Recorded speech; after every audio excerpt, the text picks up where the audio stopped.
The mix of corruption issues at the Ministry of Humanitarian Affairs, where the minister has been suspended by President Bola TINUBU for illegally requesting the transfer of more than £500 million into a personal account. A number of other functionaries of the TINUBU administration have been caught in the crossfire, including the Minister of the Interior, Olubunmi Tunjojo. To look at that for a while, we're now being joined by Bola Bakare, who is President, Truth Be Told Network. Good to see you on Newsday. Now, let's have your thoughts on this issue. All right, it's been going on for some time now. Do you think it's sustainable, and what does this speak of the current administration's on due process? Oh, thank you very much, my brother. I'm glad to be here.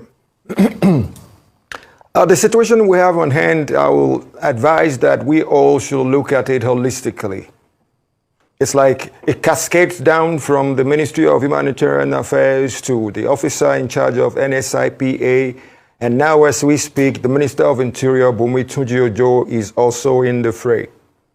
But what I want to say to Nigerians, because that's the essence of the media, educate the populace, not just educate them alone, sensitize them, and then feed them with the right information rather than the little thing they find on all these our common devices that we now call fake news.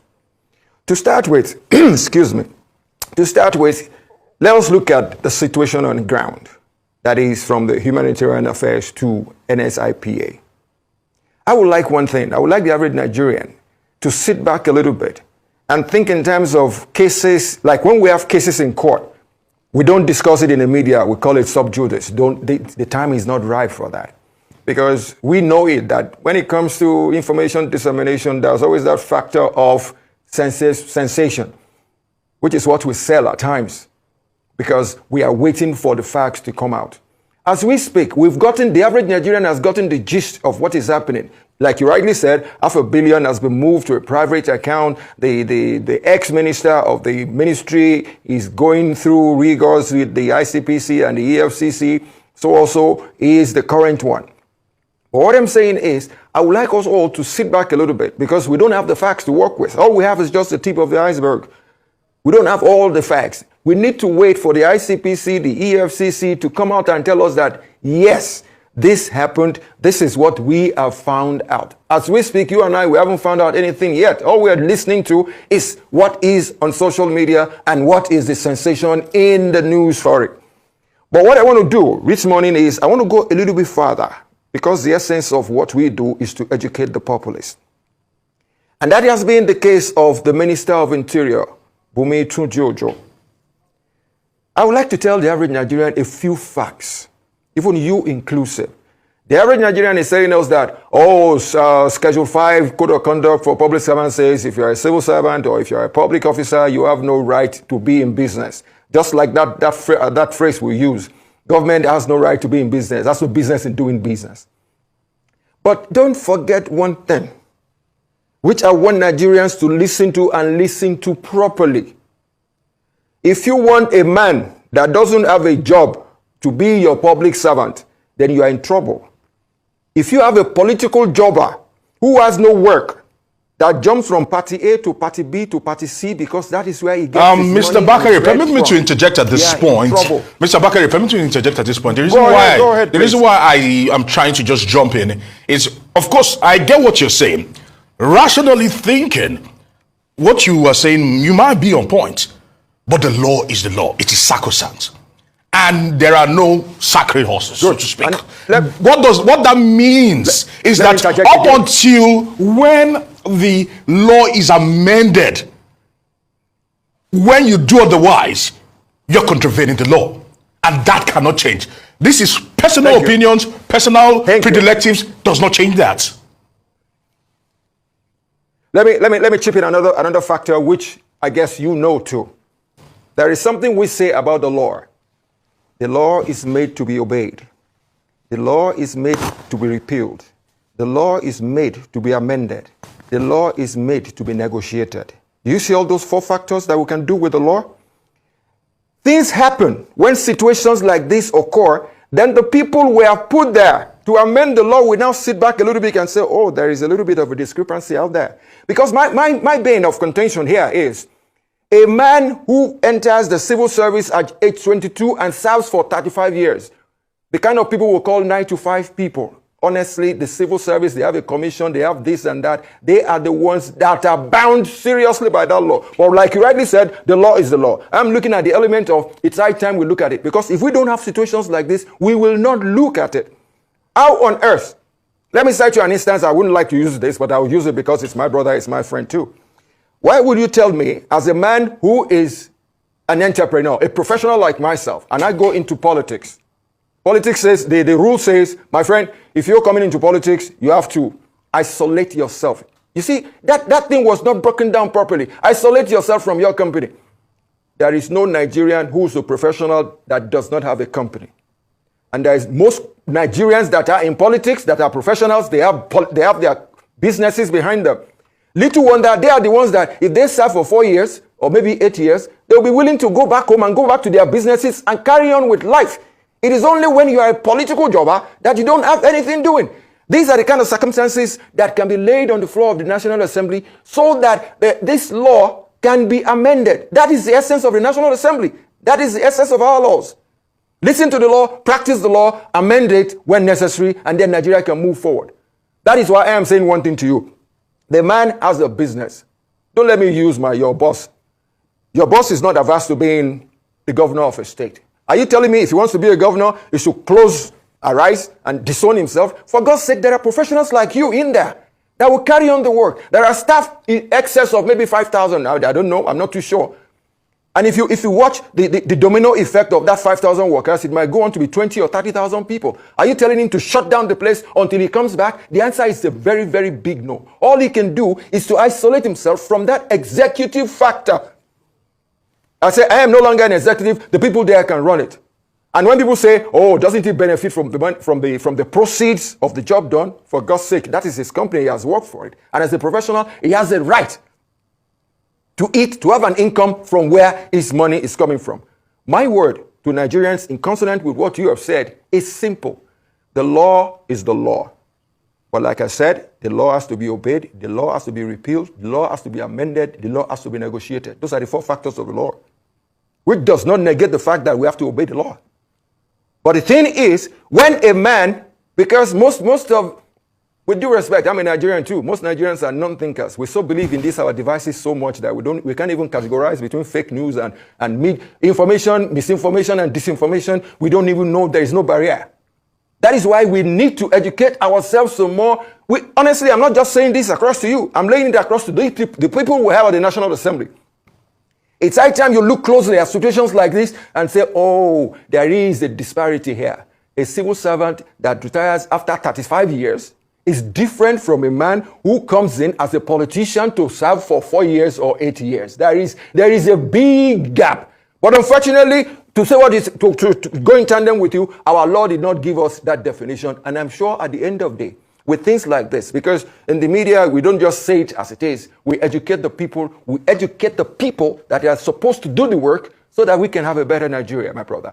And that is the essence of why I am saying this. Honestly, I'm not holding brief for anybody. But like the name of my civil society organization says, Truth Be Told Network.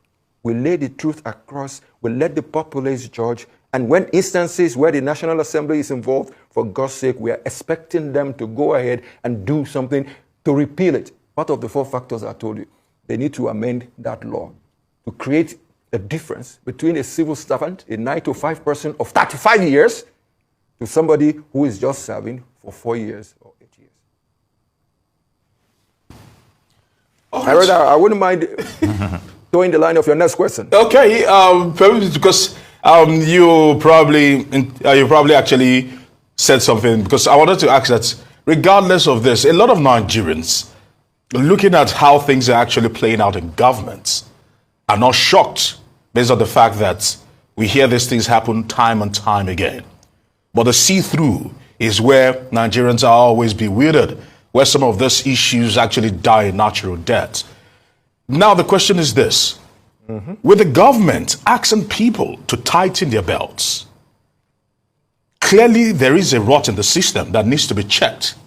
And this has just proven that particular fact. Of course. Do you think the government will introspectively look at every facet of this institution and say, let's begin to audit ourselves. Let's begin to appraise ourselves because the leaks are too many.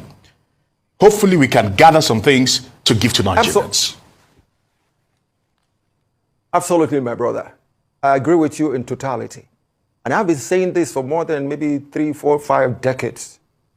There is a systemic failure in our country. It didn't start from this administration, neither did it start 3, 4 decades back. And the funny thing is, in most cases, we just go ahead and repeat the failures. We go ahead and repeat the failures. And like you rightly said, it's high time. It's high time we sit down on the table and start rejigging the situation we have on hand. That is why with this administration, so also, I'm not holding brief for the administration really, because we're just laying the truth across to Nigerians as we speak. This phenomena has opened a can of worms that will make the situation better in Nigeria. Because I normally say one thing, if you're a rigid person, you belong in a cemetery. That's the place for rigid people. But if you're a fluid human being, a human being that is prone to change, that believes in that element of change, this is the ideal situation on hand.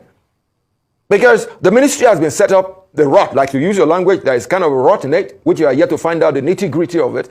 But from where we are, the next step, which the Mr. President herself moved into, is to say, no, it's high time I run a check about what is going on in there. It's high time I know what is really, really going on. It wouldn't be business as usual. Part of what we're saying that we've had a rot in the system, there's systemic failure, that is what we call doing business as usual.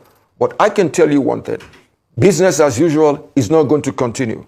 And I just remembered one thing that the populace are saying these days, and then somebody asked me about maybe a day back, and said, no, Nigerians are saying the minister, I'm talking about the Minister of Interior, that he should resign. That what do I think? I said, my friend, to start with, he is a candidate of Mr. President. He is a worker for Mr. President. And when Mr. President brought them on board, Mr. President told them that if you do not deliver for me, I am going to kick you out. I am not the kind of person that is going to keep you out for 4 years just for keeping sake. You need to deliver. If you don't do that, you are out. And what I told the person at the end of the day was, Mr. President is seeing what is happening.